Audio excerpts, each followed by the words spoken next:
आज बात एक बार फिर से इजराइल हमास के जंग की होगी, उस जंग की होगी जिसकी सूरत बढ़ती जा रही है और कैसे इजराइल के लिए दो मोर्चे, इधर लेबनान की तरफ से हिजबुल्लाह का मोर्चा, हमास का मोर्चा पहले से ही खुला हुआ है।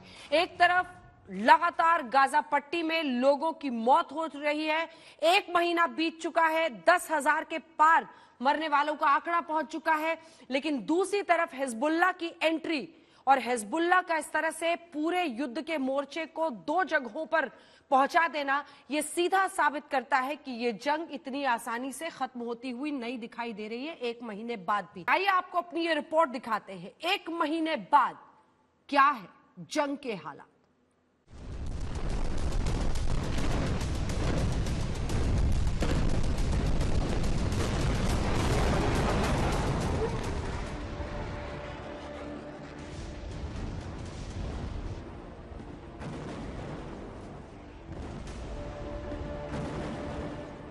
गाजा के आसमान में बारूद का गुबार छाया है, जमीन पर खूनी जंग के निशान पड़े हैं। 30 दिन की जंग में कर निशाना बना रही है। आज दुनिया जिस जंग को देखकर परेशान है, उसका ट्रिगर पॉइंट हमास के आतंकियों की दरिंदगी था।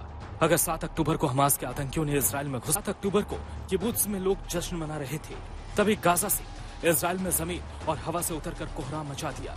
बच्चे, जवान, युवक, युवतियों, महिला, बुजुर्ग, किसी को नहीं बख्शा। 1400 बेगुनाहों को मौत के घाट उतार दिया था।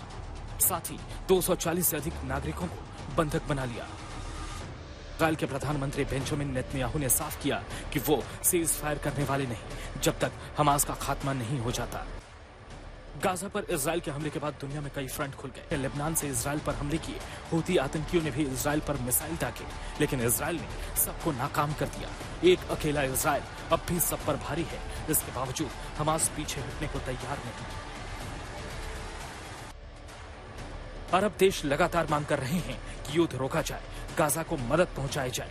इस बीच अमेरिका के विदेश मंत्री एंटनी ब्लिंकन शुक्रवार को जॉर्डन पहुंचे।